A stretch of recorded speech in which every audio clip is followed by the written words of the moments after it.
Good morning, friends. Welcome to OBE Journal 2017, number 30. When I was initially doing retrievals years ago, or consciously doing retrievals, and a lot of this is written about in More Adventures in Eternity. The whole process is laid out in detail.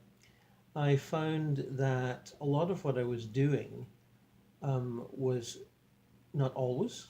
Sometimes I would be in my recall or my experience, if you like, in my experience while using the hemisync tapes from the Monroe Institute, which I found really facilitate projection and would certainly recommend them.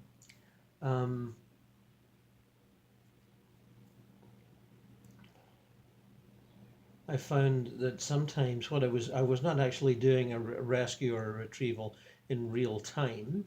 I had done one the previous night while out of body, and was staging a replay. My consciousness was staging a replay, and it took me quite some time to figure that out. But that did seem to be the case. Although, as I say, not always. Sometimes I'd be doing them in real time, because a lot of those meditations were done in the middle of the day. Quite often when I was at home for my lunch break. Actually, I had quite a long lunch break at the time, and I had just enough time to listen to a hemisync tape and scribble down some notes, and which I would then, expand upon and polish up later. But anyway, just so you know. Now, so I believe that when I meditated earlier this morning, that's sort of what I was given for today. I'm going to do a replay of things that happened last night. Some of the things.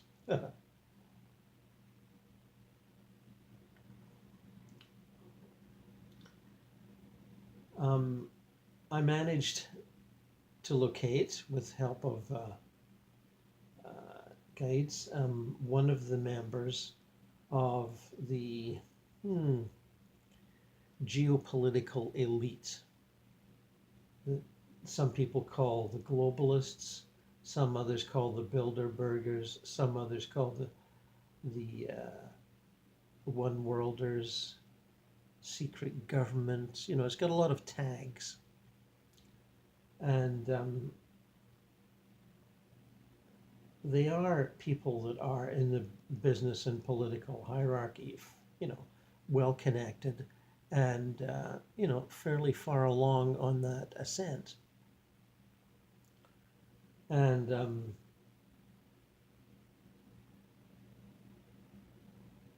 privacy, of course, is perhaps even more important to them than others. Although researchers will say it, point the fingers at a few people.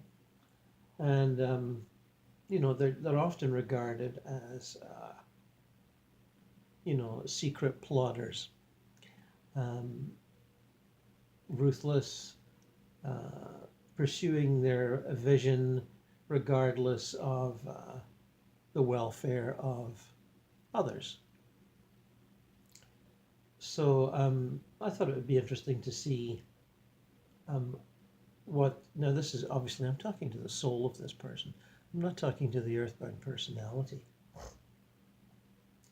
I am out of body when this happened, as is the person that I'm speaking to. And actually, it doesn't really matter I don't really care who it is. But certainly we're not going to find out who it is.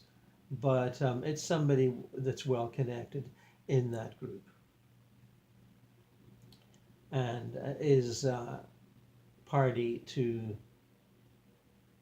their philosophy and some of their plans.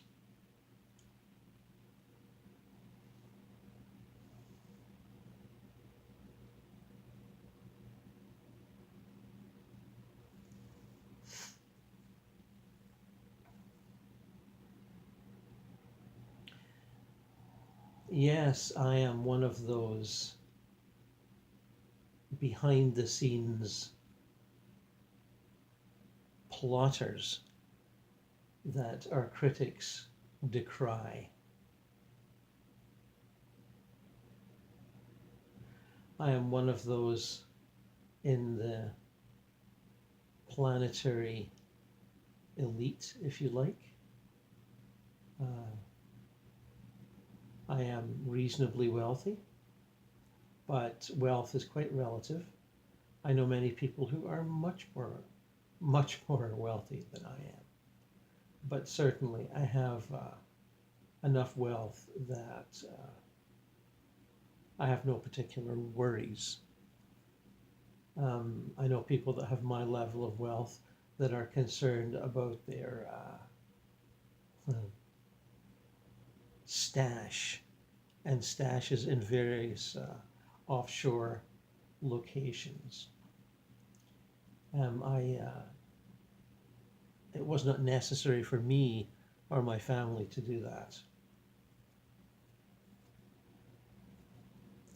And I am glad, because it's just one less thing to be concerned about, especially in these last few years when the whistleblowers have been uncovering the records, the electronic records of those who have these accounts stashed away. That is something for them to be concerned about. But enough of that. Many souls on earth have things to hide, and that is just one of them.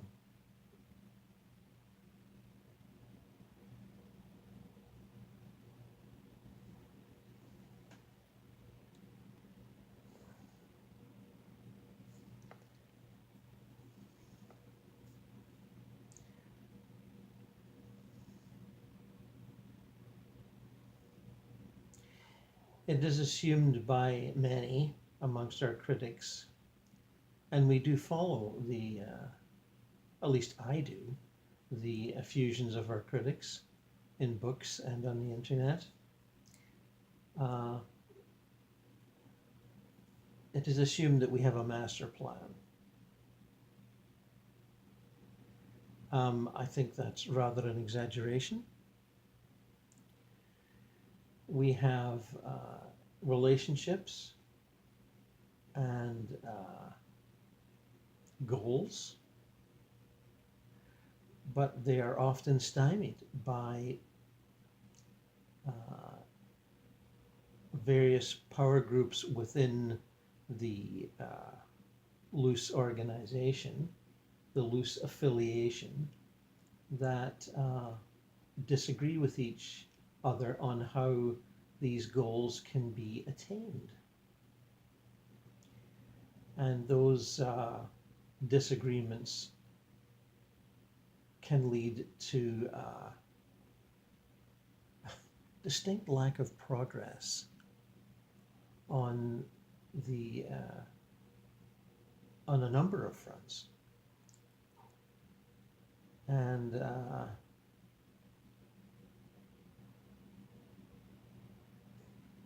people just give up on certain projects or put them off till next year or the year after or the year after that. And it can lead to quite a lot of frustration. People get annoyed, people get irritated, people get angry at each other.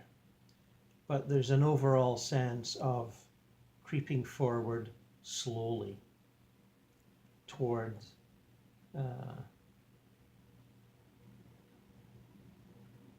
not only a one world government,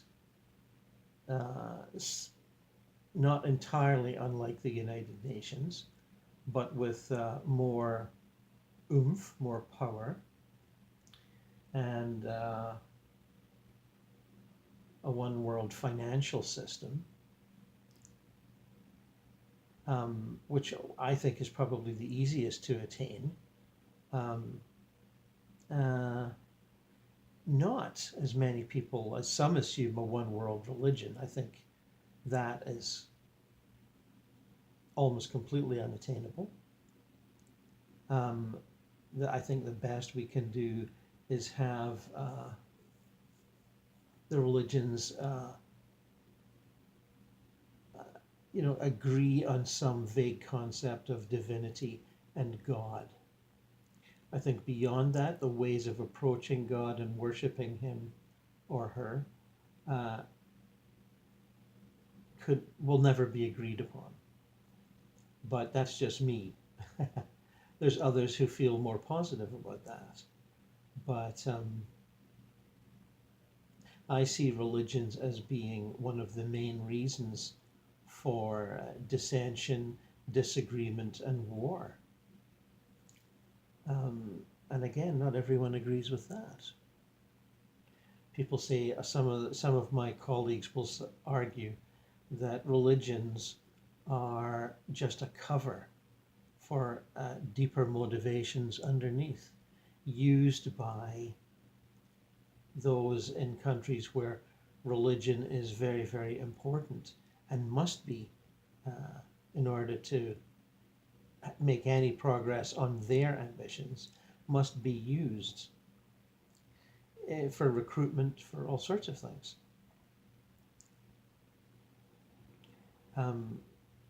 So we have, what would you have? Politicos using religious principles and traditions to further their aims. Well, sometimes it seems like that, doesn't it?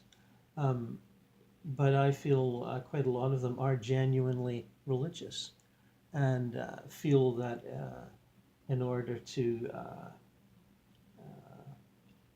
protect and sustain their tradition, they have to be aggressive, violently aggressive. They fear being absorbed by, taken over by whatever they see as corrupt, decadent, satanic. They have a vision of humanity and society that says, well, good and bad. That's not terribly sophisticated, but that's the way they see it. And they're the good ones, and those of a differing attitude or path are bad. And therefore, they must eliminate the bad to preserve the good. Of course, there's many who might use that propaganda to further their aims, to, as I say, recruit the idealistic, the determined to their cause, and inspire them with simplistic propaganda of that nature.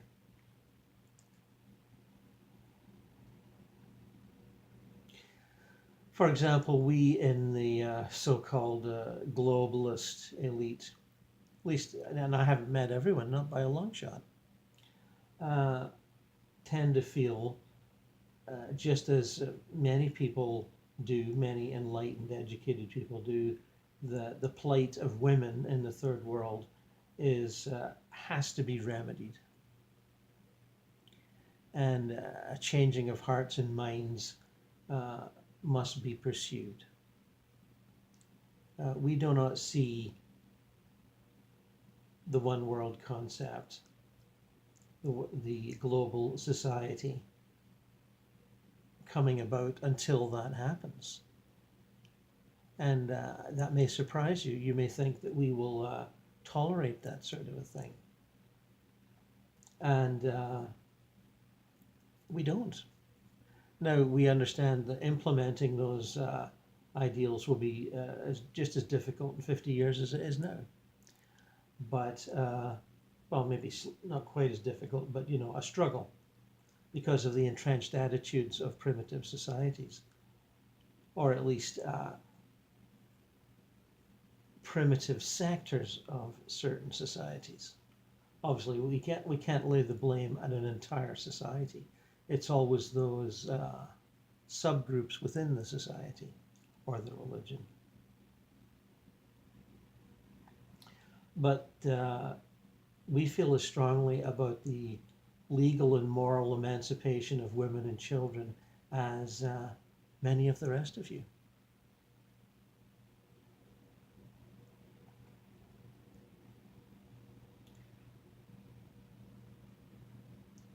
As I say, I haven't met everyone. It's not like they have a meeting and 1,000 people are invited and 1,000 show up.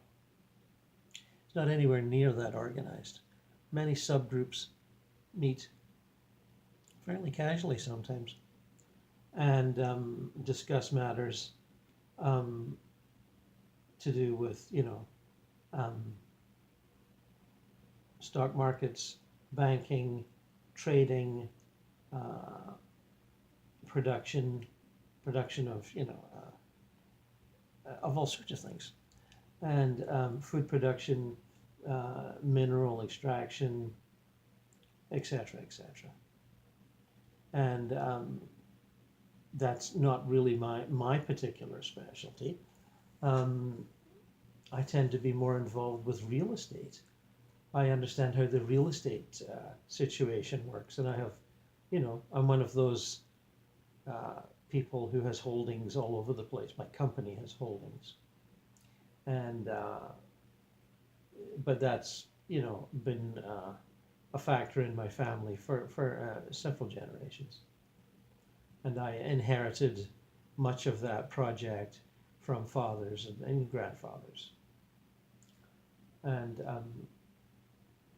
basically I see trading real estate and making a profit as a way to accumulate the wealth that is necessary to fund the various projects that are deemed worthwhile, things that you might think of as charitable projects. I see them as development projects that may or may not be used as charitable in those that benefit from them.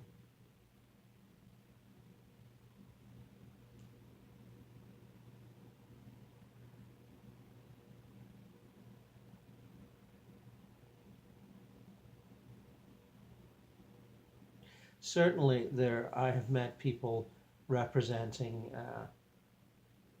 organizations, some organizations that admit to their existence and have it in plain sight, and others who are quite secretive and have, the usual series of shell companies that disguise their true nature. But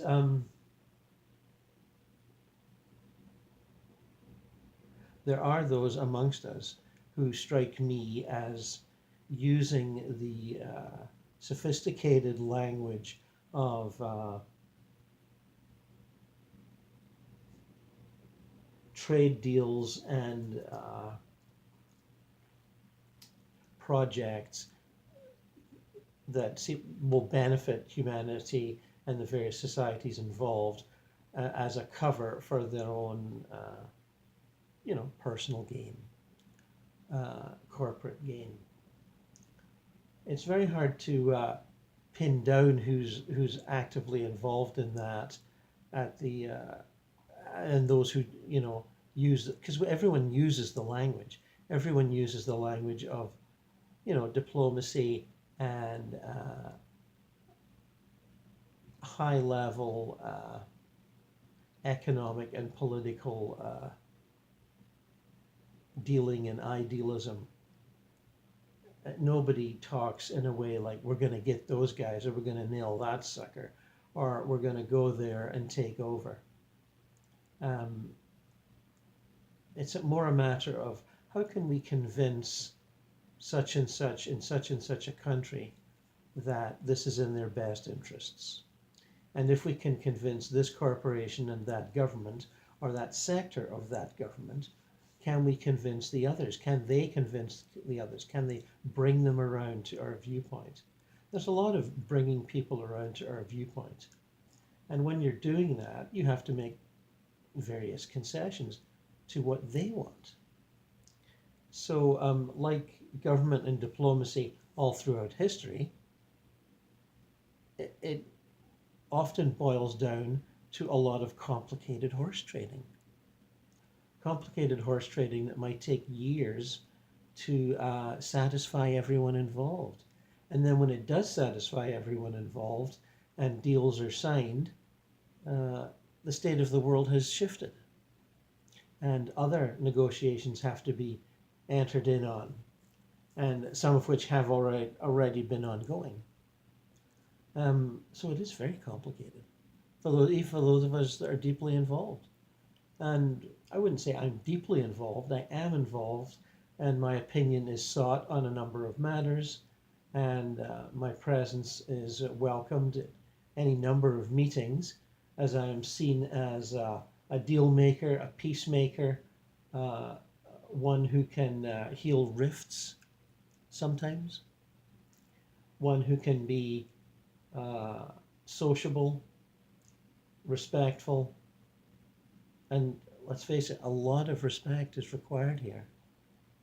People arrive at these meetings from all sorts of backgrounds, and their business and political and economic acumen is at the service of their cultural norms and their cultural practices.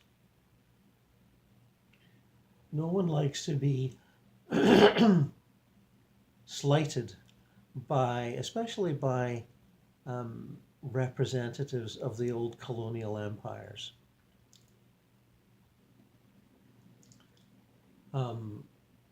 Although many of those involved in these discussions, and a lot of them are just discussions, are inheritors of the economic slavery that the colonial empires imposed on various nations around the world. And they need to be catered to with that in mind.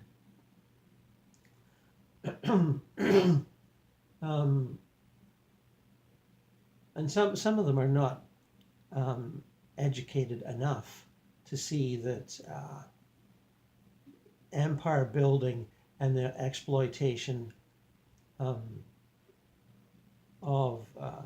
client nations, full of resources that the empires needed, stretches far beyond, the Portuguese, the Spanish, the Dutch, the French, the British, stretches way beyond that. And I sometimes drop little reminders in, but certainly the memory of those empires, 1400 onward, if you want to use dates, is fresh, still fresh in the minds of many, and has to be, catered to respectfully.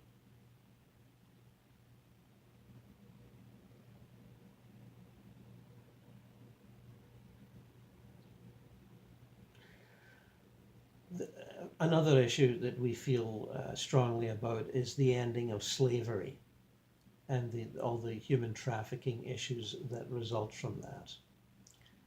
But we are like all idealists, even though we have lots of money and pull, as you like to say, as everyone likes to say, well connected with lots of pull.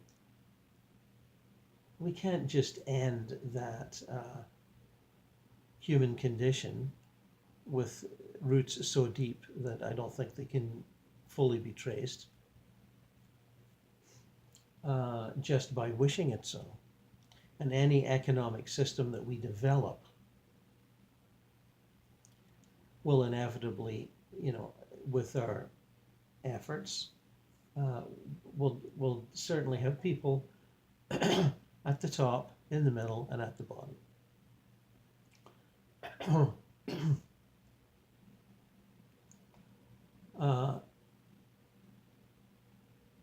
I do not think that can be avoided. but perhaps I am being a tool of limited vision when I say that.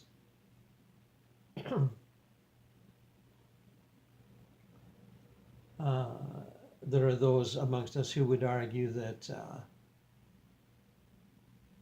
dirt poor peasants living close to starvation in a jungle village are better off working in the lowest levels of various service industries in the big cities in their countries. And,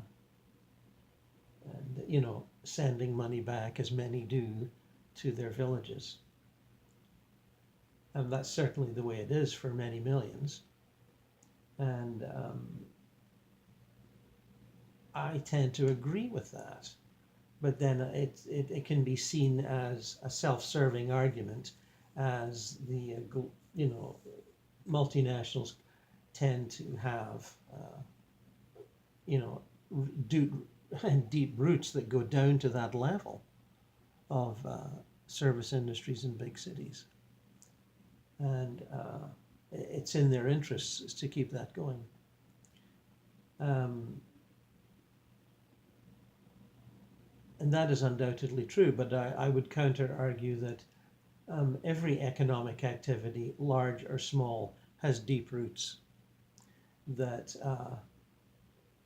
go down deeply into either the street culture of big cities around the world, or the basic level of tenant and peasant farmers in rural areas. And again, that is something that has immensely deep historical roots. And you can't just take something like that up by the roots and throw it away and replace it with something new. You just can't do it. I mean, even revolutionaries will try that. And I've tried it all throughout history. And the cost is, first of all, I think it's impossible to successfully do it. And B, when it is tried, it never really works. And we can give you, you know, fairly recent historical examples. The Chinese Cultural Revolution of the 1960s, the collectivization of rural farms in Soviet years caused immense suffering. And does it, I don't think any of them were economically successful. But then, you know, I'm not a Maoist or a Leninist, or, you know, I tend to be a free enterprise guy. And of course, a lot of the modern exponents of socialist philosophies tend to be secret free enterprise guys too. But they use the language that suits their political agendas.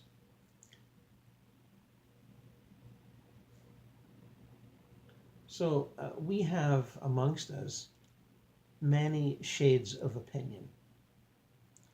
And it is wrong for you critics, or you may not be a critic that this medium is communicating with, but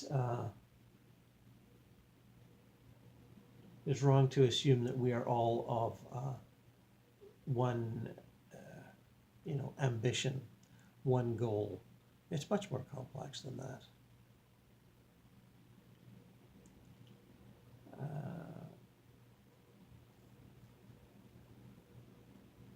Some of us are members of G20 negotiating teams. Some others are on the periphery of that, not really active members, but we know active members. Same with the G7, same with the yearly meetings at Davos, same with the meetings of the so-called Bilderbergers. Um,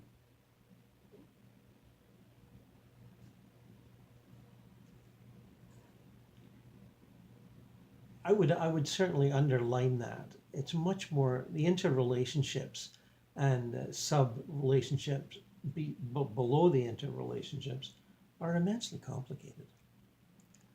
And certain groups envision plans and then have to try and convince others that aren't in their particular little subgroup that this plan and this method of attack is good, useful, efficient, and will work. And that's not always possible.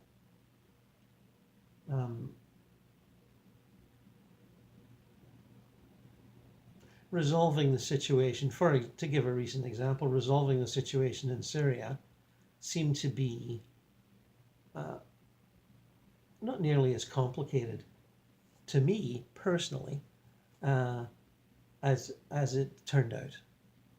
I was for more decisive action early on. Not that I can command armies or anything of that nature, but I know people, I've had interactions with people that are involved with the political structure around militaries and can influence, their direction. But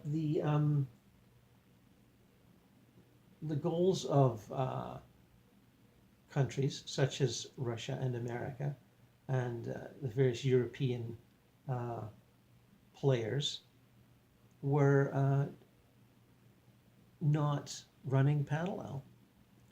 And there was definitely an ongoing squabble about what to do. And that squabble resulted in a sort of a stalemate, which I think was completely unproductive. And look at the suffering that it led to.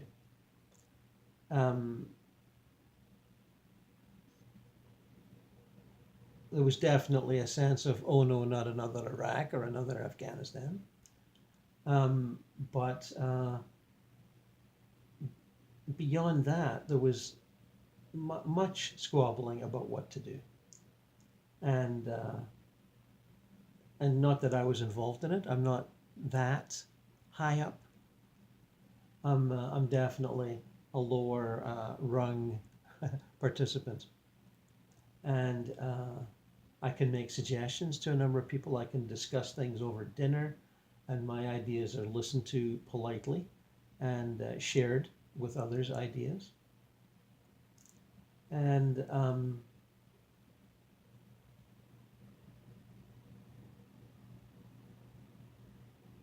the campaign, the concerted campaign against Gaddafi's Libya was seen as not to be replicated in Syria. That's as simple as I can put it, although obviously it was much more complex than that. And I thought it should have been and could have been. And I believe the suffering would have been less. Of course, there would have been destruction and death and suffering. But look at what happened when we didn't do it. Now, there's been endless post-dinner cocktail debates about that, I can tell you. But when major players like Russia and America and the EU cannot agree on the path to take, either by diplomatic coercion or precise military action, then look what happens. And I offer that as an example.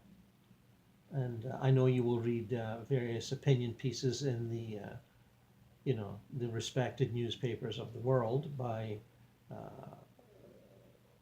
low-level actors like myself who have informed opinions to give that will disagree with that will say there were other hidden economic motivations. And I just offer, that as yet another opinion. And because I've been at this game long enough that I can see, despite our lofty goals, there are many plots and subplots to be unraveled along the way, because human motivation is as prone to corruption and deception, tarted up with idealism, as Shakespeare would have portrayed and does portray.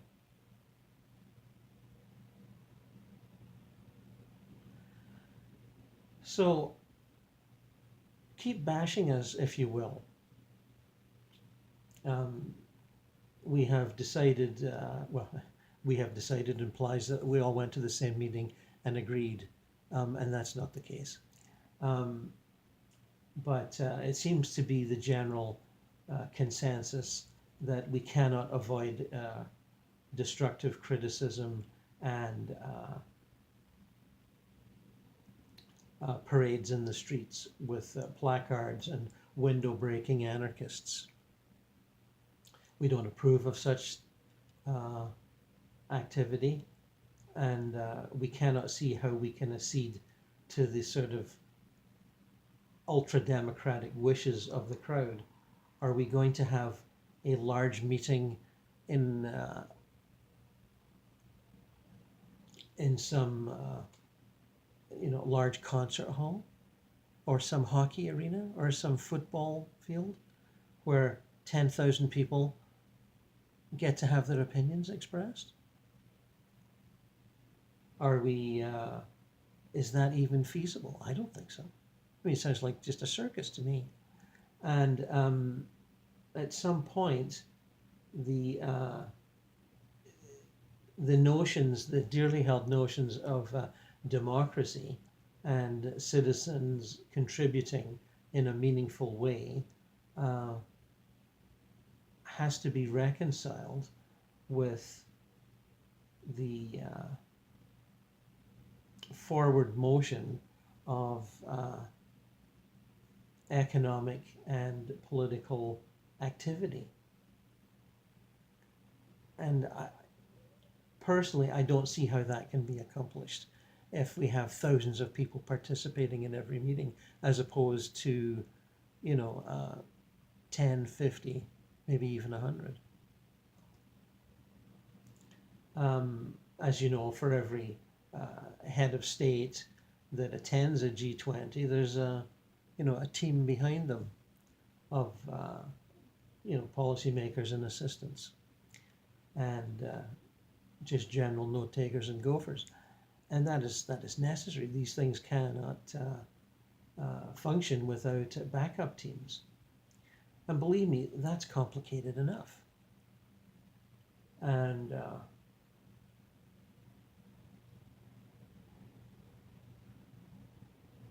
when one, as an idealist, and I've watched various political idealists do this over the years because I am no longer young, try to move into the structure of the hierarchy of the world, those who would see themselves as the guiding lights behind unification of world cultures and religions.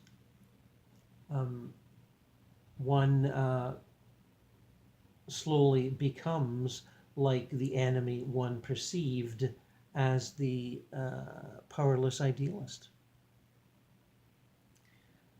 One moves into the structure slowly, in the same way that when one moves into the structure of a national government. And as if you've been watching, lots of souls have done that. They start out as a councillor, they become an MP, they move in, their party wins the election, they become a cabinet minister, they go to certain meetings, they get to know certain people, they're asked their opinions on certain things, and if they're still seen as reliable and as a team player with an intelligent contribution to make, the next thing they know, they're in the structure at a low level. And but the chances of implementing their original vision that they might have had as, a student or a worker who thought society has to be changed, things have to be made better, that gets diluted, inevitably. All our visions get diluted.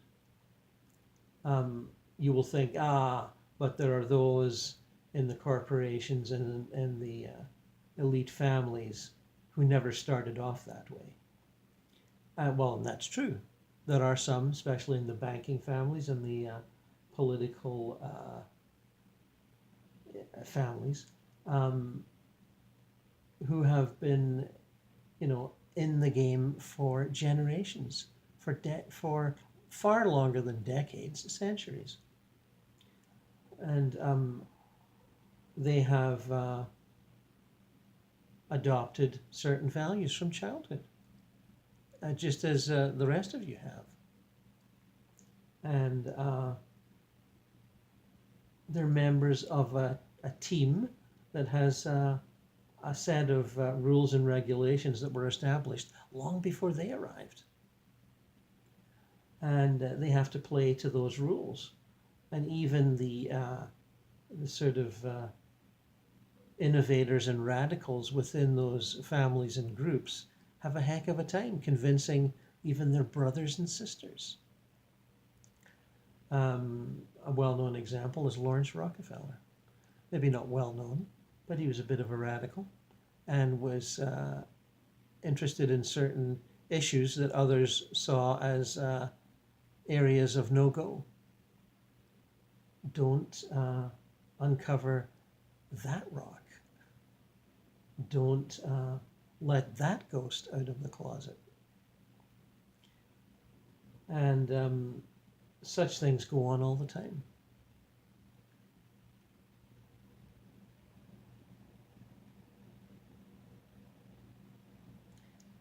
I don't really know or have access to the so-called back-engineered technologies from the alien visitors. I've only read the books that many of you have read and seen the interviews with whistleblowers. But personally, and others that I know, are not anywhere near that. We don't have that kind of access. So I can only ponder what I've read, and certainly that those technologies would be a tremendous game changer. And I can only assume that those closer to the control of those secrets and those avenues of development are fearful of their release and the turmoil that they would cause. I don't think they would cause as much turmoil as they think they do, but I don't have those fears, and I can see certainly some of it benefiting not only all of mankind, but particularly those on the lower levels of the economic ladder. If zero-point energy does what they say it can do, and I've got some, as I say, I'm kind of a real estate investment guy, then marvelous things could happen in a fairly short period of time. But those who are invested in what we can loosely call the power grid stand to lose a lot. Although I'm sure it wouldn't happen overnight or even over a decade. But they are worried that it could. In the same way that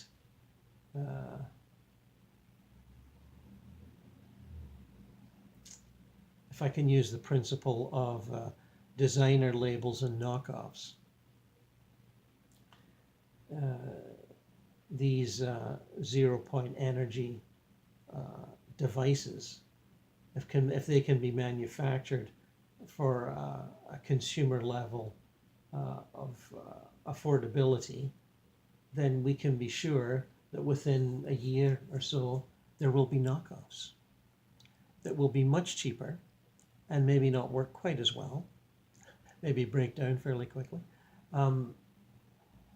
that will be used by poorer folk all over, not just in the third world. And if that development pulls people or encourages people to get off the grid quickly,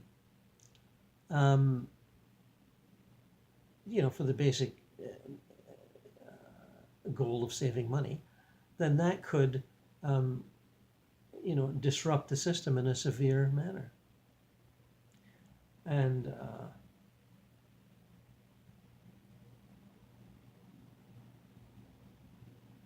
there are those that think it will. Not me. But, I'm not as much of a mover and a shaker as I might like to be. And the same with, I'll quickly touch on climate change and environmental degradation.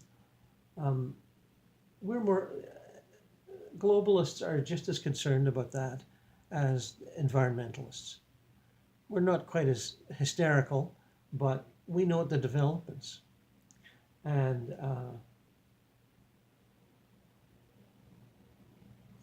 again, it's an immensely complicated situation, and there's information coming at us from all angles. And we're just people. We've only got a certain amount of time to study the information. Just as any informed person might sit down and read the New York Times or the Guardian or any responsible journalistic outlet and try to educate themselves on the recent developments. And they still have their own commitments to their business interests, their jobs, their careers, their families. And we're the same. Yeah, we've got servants. That's for sure. But that doesn't mean that we've got nothing to do, or we sit around, 5 days a week having 3-hour martini lunches. That's not the case. So there's a lot of jetting about and helicoptering about for meetings, trying to arrange the smaller details of the economic development that will hopefully lead to a one world economic system and a one world government. But we're still at the smaller details. And if you've noticed, if you've read the large trade deals that people feel are destructive to individual rights and national sovereignty, and they are to a certain degree, there's no question about that, they take decades to negotiate. None of this stuff happens overnight. Nothing does. And we all get caught up in the details and the what some writers call the blowback. Because for every, whether you're talking invasion of a country or regime change or economic development, there's always blowback. Always. You can't do anything without blowback, and we have to cope with that too. So a lot of us, and I can only speak for those that I've spoken to, as I say, I'm part of this umbrella of interactions, but I'm not a major player or know everybody. And even the major players don't know everybody. They know the other major players. But how to counteract the degradations involved in climate change,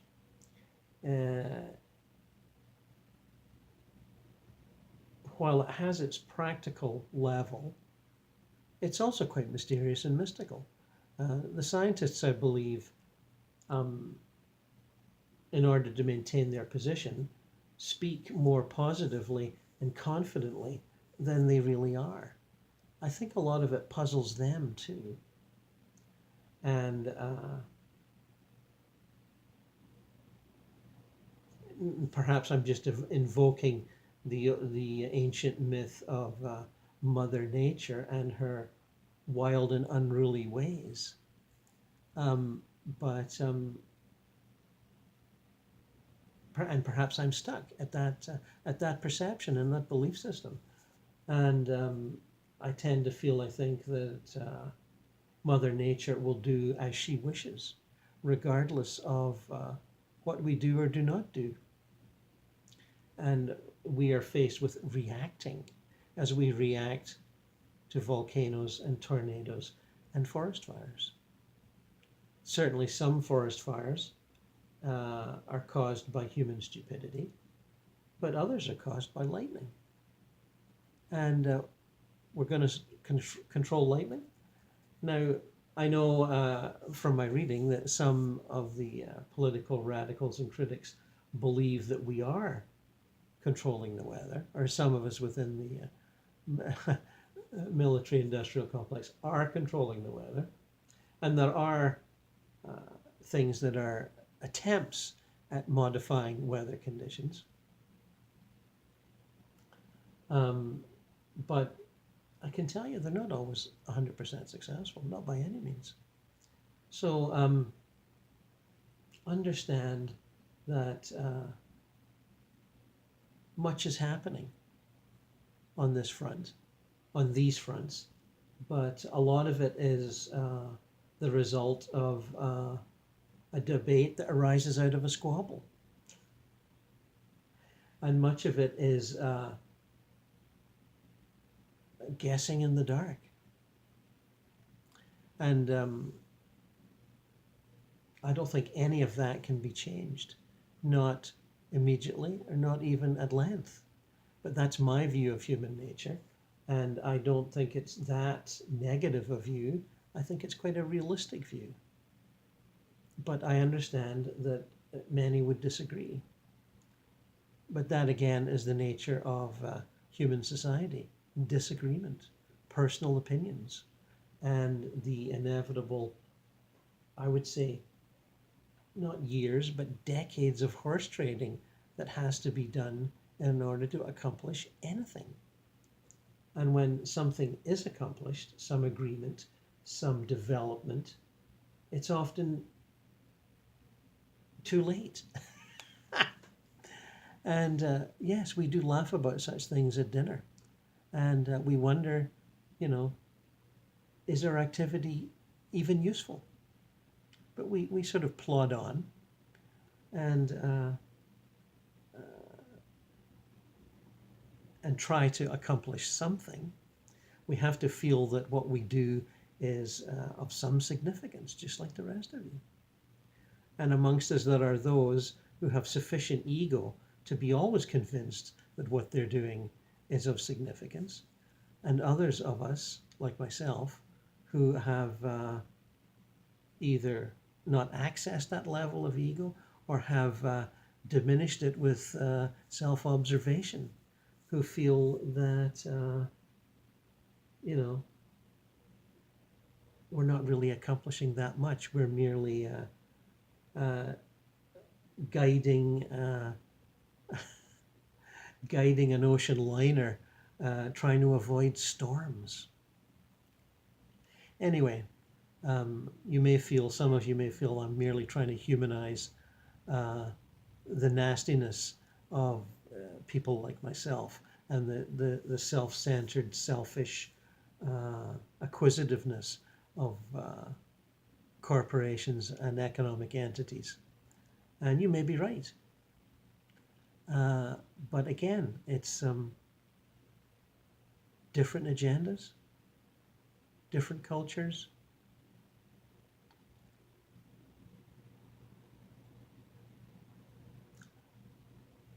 competing egos. And I'll rest my defense there. Okay. Well, that was me recalling an interaction with a member of the so-called Globalist Elite. And when he was out of body last night. Now, whether he acts on those principles in the daytime is another story. When people are out of body and you're talking to their soul, do they implement what they say when they're out of body, or are they influenced and clouded by their earthbound personality with all its limitations and belief systems? That, of course, is another episode. And until then, I wish you farewell.